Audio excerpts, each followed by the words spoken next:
안녕하세요. 10월 7일 출애굽기 28장 1절로 14절 제사장의 옷입니다. 제사장 옷들의 종류와 제조법이 소개됩니다. 여기에 특별히 신학적 의미가 있습니다. 화려함, 장엄함, 아름다움이 있는 그 제사장의 옷들은 하나님의 성품을 반영해내는 것이죠. 동시에 또한 내가 하나님께 속해 있음을 우리에게 교훈하는 그러한 내용입니다. 먼저 1절부터 읽겠습니다. 너는 이스라엘 자손 곧 내 형 아론과 그의 아들들 곧 아론과 아론의 아들들 나답과 아비와 엘라살과 이다마를 그와 함께 내게로 나오게 하여 나를 섬기는 제사장 직분을 행하게 하되 내 형 아론을 위하여 거룩한 옷을 지어 영화롭고 아름답게 할지니 너는 무릇 마음에 지혜 있는 모든 자 곧 내가 지혜로운 영으로 채운 자들에게 말하여 아론의 옷을 지어 그를 거룩하게 하여 내게 제사장 직분을 행하게 하라. 먼저 아론의 아들들을 부르십니다. 본문에 나오게 하여 라고 말씀하시죠. 하나님을 섬기기 위한 직분을 그들이 받는 것입니다. 어느 누구도 하나님께서 부르시지 않으면 하나님의 백성이 될 수 없고 하나님의 일꾼도 될 수 없는 것이죠. 특별히 1절에 나를 섬기는 제사장 직분이라고 하십니다.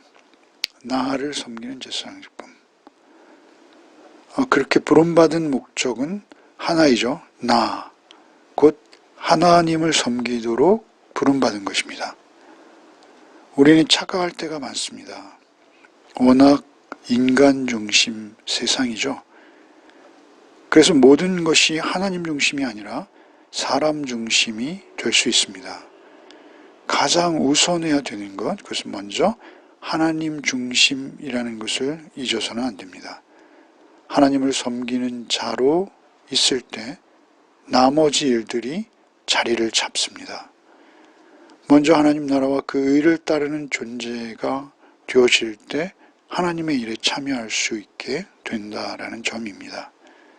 사람들에게 인정받고 사람들의 숫자에 연연하며 사람들의 눈치와 압력에 이끌려가는 상태에서 하나님의 일과 하나님의 영광은 왜곡되며 사람의 논리가 될 수 있습니다. 아론이 금송아지를 만드는 그러한 일들이 가능한 것이죠. 백성들에게 압력을 받은 것이죠. 하나님이 금송아지의 모습으로 바뀐 것입니다. 2절에는 특별히 거룩한 옷을 지어 영화롭고 아름답게 하라 말씀하십니다. 영화롭고 아름다운 옷은 아론이 입지만 그토록 영화롭고 아름다운 분은 오직 하나님 한 분이십니다. 제사를 드릴 때 아론은 제사장의 의복으로 자신을 가려야만 했습니다. 말씀드린 대로 백성의 압력에 못 이겨 금송아지를 향해서 하나님이라 했던 그 죄에도 불구하고 하나님께서는 그를 구별되게 하셔서 거룩하다 하십니다. 제사장의 옷을 입혀주시고 대제사장으로 세우십니다. 여기 옷이라는 히브리어가 유래된 단어의 기본적 의미는 덮는다라는 의미가 있습니다. 하나님께서 직접 제정하신 만드신 옷을 입히시며 인간의 죄를 덮으신 것이죠. 사실 이 옷은 하나님의 일러준 방법대로 색상대로 만든 것이죠. 많은 주석가들의 해석은 아론이 입었던 옷은 신약의 그리스도로 옷 입는다라는 표현과 연결시키고 있습니다. 갈라디아서 3장 27절 누구든지 그리스도와 합하기 위하여 세례를 받는 자는 그리스도로 옷 입었느니라. 그렇게 그리스도의 피를 힘입어 세례를 받은 자가 새로워진 것을 그리스도로 옷 입었다라고 하시는 것이죠. 그것은 내가 어떻다라는 것이 아니라 그리스도를 힘입을 때를 말하는 것입니다. 에베소 4장 24절 하나님을 따라 의와 진리의 거룩함으로 지으심을 받은 새 사람을 입으라 라는 것이죠. 옷은 결국 세 사람의 성품입니다. 제사장은 하나님의 성품을 드러내고 반영하는 존재여야 합니다. 오직 하나님의 은혜로 자신의 죄를 가리고 하나님만을 드러내는 자로 새로워진 것이죠. 베드로 사도의 표현대로 왕 같은 제사장으로 살게 된 것입니다. 하나님의 귀한 빛을 꺼뜨리지 않고 살아가는 자가 된 것입니다. 3절은 그 옷을 짓는 자는 지혜 있는 자여 지혜로운 영으로 채운 자들이라고 하십니다. 이 지혜의 영을 받은 사람, 그들은 35장에 가면 성소의 여러 기구와 옷들을 만드는 것을 우리가 볼 수 있게 될 것입니다. 그들의 이름도 소개되고 있죠. 하나님의 지혜의 영을 받아서 이 일들을 감당하는 것이죠. 결국 성막을 지으신 이는 사람의 손을 빌렸을 뿐 하나님께 설계하시고 하나님께서 그 영을 주셔서 그들에게 임함으로 만들게 하시는 것이죠. 결국 하나님이 지으신 것입니다. 하나님께서 성막을 설계하셨고 결국 홀로 만드신 것이라고 보아야 합니다. 우리가 주목할 것은 오늘 본문에 지혜의 영이 임하셔서 이 모든 것을 이루게 하신다는 것이죠. 우리 성도의 삶도 동일합니다. 하나님의 영이 임하지 않으시면 우리는 잠시도 하나님의 사람으로 살 수 없습니다. 하나님의 창조의 기사가 기록된 창세기 1장에 최초로 나타나셨던 하나님의 영, 그 수면 위로 운행하시던 하나님의 영이 여기에 다시 등장하시는 것이죠. 이제 하나님의 영이 오심으로 하나님의 임재로 나가는 문이 열린 것이요, 길이 열린 것입니다.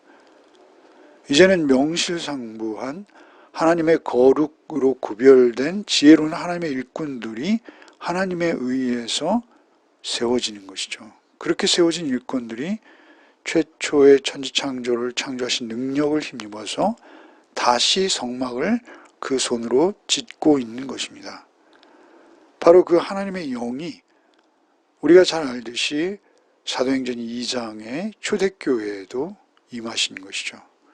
그들을 통해서 신약 교회가 세워져 나가는 것이죠. 모든 것은 하나님께서 하나님의 뜻대로 행하신 결과입니다.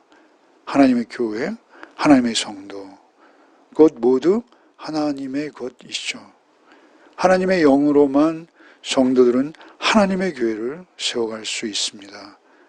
진정 하나님의 교회가 된다는 것은 하나님의 영으로 세워진 성도들이 모여 있다라는 것이죠. 그들이 지어야 할 옷을 더욱 구체적으로 이루시는 것이 4절로 5절입니다. 4절부터 읽겠습니다. 그들이 지을 옷은 이러하니 곧 흉패와 에봇과 겉옷과 반포 속옷과 관과 띠라. 그들이 내 형 아론과 그 아들들을 위하여 거룩한 옷을 지어 아론이 내게 제사장 직분을 행하게 하라. 그들이 쓸 것은 금실과 청색, 자색, 홍색 실과 가늘게 꼰 배실이니라. 먼저 흉패를 말씀하셨습니다. 흉패는 에봇 앞가슴에 달린 일종의 주머니입니다. 길이와 넓이가 각각 한 뼘씩 되는 네모 반듯한 모양입니다. 에봇은 대제사장이 제일 겉에 입는 일종의 앞치마이죠. 그리고 겉옷과 반포 속옷을 입는 것이죠. 제사장의 모든 옷은 거룩한 옷이라고 하십니다. 또한 머리에 쓰는 관이 있었는데 이것은 금실과 청색, 자색, 홍색 실과 가늘게 꼰 배실로 만들었는데요. 여기에 금실이 처음 등장하고 있죠. 금은 하나님을 상징하죠.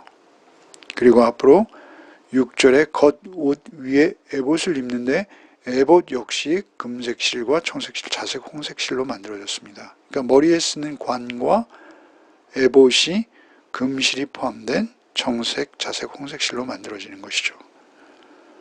특별히 성소와 지성소를 구분하는 예수께서 십자가에 달려 운명하실 때 찢어졌던 그 휘장, 그 휘장의 색상과 이 색상이 함께 어울립니다. 구별이 쉽지 않을 정도로 이것은 같은 동일한 청색, 자색, 홍색 실, 가늘게꼰 배실로 아주 영화롭고 아름답습니다. 제사장이라는 자체가 하나님의 성품을 드러내는 자입니다. 그가 지성소의 휘장과 같은 청색, 자색, 홍색 실로 수놓은 것을 쓰고 에봇과 흉패를 붙이고 성소를 오가며 떡상을 올리고 등대에 불이 꺼지지 않도록 심지를 돋우고 향이 잘 오르도록 있는지 점검하는 일들을 분주하게 하며 움직일 때 그의 아름답고 영화로운 복장이 마치 지성소의 휘장이 움직이는 듯 해보였을 것입니다. 성도는 하나님의 형상을 회복한 자로 세상 속에서 살아갈 때 하나님의 인격을 드러내게 되는 것입니다. 하나님의 영광을 드러내며 그리스도의 향기를 전하는 것이죠. 참으로 그리스도의 편지와 같은 삶이 되는 것입니다. 6절 이하입니다. 그들이 금실과 청색, 자색, 홍색 실과 가늘게꼰 배실로 정교하게 짜서 에봇을 짓되 그것에 어깨바지 둘을 달아 두 끝을 이어지게 하고 에봇 위에 매는 띠는 에봇 짜는 법으로 금실과 청색, 자색, 홍색 실과 가늘게꼰 배실로 에봇에 정교하게 붙여 짤지며 6절에도 또 7절에도 정교하게 짜서 에봇을 지었다라고 하십니다. 지어야 한다라고 하시죠. 정교하다라는 것은 아주 고도의 기술로 세밀하게 지었다라는 것입니다.